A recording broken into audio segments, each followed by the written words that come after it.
महादेव श्री शिवाय नमस्तुभ्यम। दोस्तों, आप सबके ऊपर बाबा की कृपा बनी रहे, भोलेनाथ की कृपा बनी रहे। हे मेरे महाकाल राजा, किसी भी नारी की मांग गोद खाली ना रहे और किसी भी पुरुष की जेब खाली ना रहे, इतनी कृपा जरूर करना। आप सबको मालूम है कि कल यानी कि बुधवार के दिन बुधवार के दिन यानी 17 तारीख को इस बार प्रदोष पड़ रही है, यानी कि कल बुधवारी प्रदोष है। तो इस दिन आप एक उपाय कर सकते हैं। ये उपाय ऐसे तो आप कभी भी कर सकते हैं, लेकिन अगर आप किसी विशेष तिथियों में करते हैं तो इसका फल आपको बहुत जल्द और बहुत बड़ा होकर मिलता है। अगर आप निसंतान दंपति, अगर आपको संतान की सुख अब तक नहीं मिला है, तो आप ये उपाय 1 से 2 बार ही करेंगे तो आपको निश्चित ही इस उपाय का फल मिलेगा। तो उपाय को हम लोग समझेंगे, लेकिन उससे पहले आप चैनल पर पहले बनाएं तो चैनल को सब्सक्राइब कर दे। वीडियो अच्छी लगती है तो लाइक बटन दबाना, कमेंट में हर हर महादेव या श्री शिवाय नमस्तुभ्यम जरूर टाइप करना। तो उपाय कैसे करना है पहले आप ये समझ ले। देखिए, सबसे पहले आपको अपने ही घर पर पार्थिव शिवलिंग का निर्माण करना है। आप मिट्टी का शिवलिंग बनाएं शाम के समय या फिर दिन में भी बना सकते हैं, प्रदोष काल, या फिर आप अगर प्रदोष के दिन कर रहे हैं तो प्रदोष काल में ही बनाएं। अन्य किसी दिन कर रहे हैं तो जो आपको समय मिल जाए तब आप बना लें। तो मिट्टी के आपको शिवलिंग बनाना है। इस तरीके से आपको एकदम से जलाधारी के साथ मिट्टी के शिवलिंग घर पे ही बनाना है आपको, और इस शिवलिंग के आपको पूजन करना है। पूजन करने में जो भी आपको सामग्रियाँ लगे, जैसे रक्षा सूत्र, मोली, जनेऊ, लाल चंदन, पीला चंदन, अबीर, गुलाल, अष्टगंध, बेलपत्र, फूल, पत्ती, दीपक, तो निश्चित एक चाहिए ही घी का। तो इस तरीके से आपको सामग्रियाँ जो भी मिल जाए वो ले लेना है।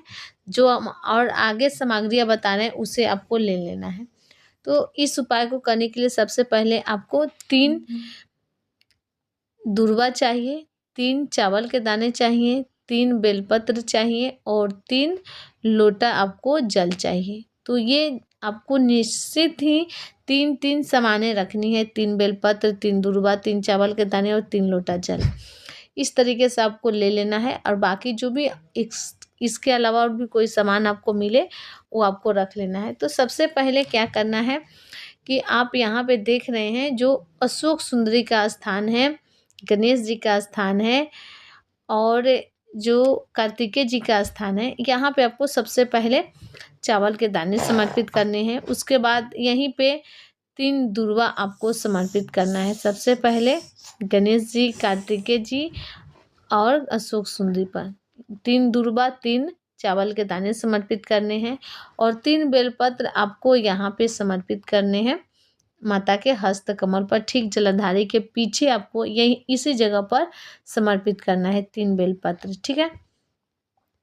और जो 3 लोटा जल आप ले गए हैं उस शिवलिंग के ऊपर आपको 3 लोटा जल समर्पित कर देना है। इस तरीके से आपको 3 लोटा जल समर्पित करना है। उसके बाद आगे आप पूजन कर ले।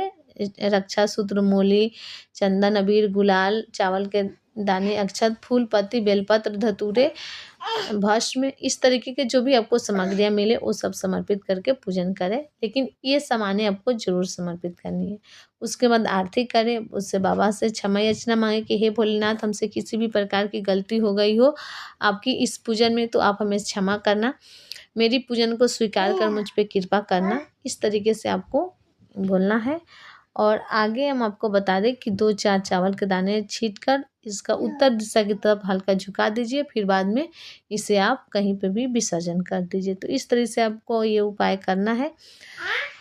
तो यहाँ पे उपाय पूर्ण होता है। अगर आप चाहते हैं कि इस उपाय को करना है और अगर आपको कहीं से कन्फ्यूजन हो रही है तो आप हमसे कमेंट बॉक्स में पूछ सकते हैं। चैनल पर पहले बनाए तो चैनल को सब्सक्राइब करें। वीडियो अच्छी लगती है लाइक बटन दबाना, कमेंट में हर हर महादेव या श्री शिवाय नमस्तुभ्यम जरूर टाइप करना। फिर मिलते हैं, तब तक के लिए आप सबको हर हर महादेव, श्री शिवाय नमस्तुभ्यम।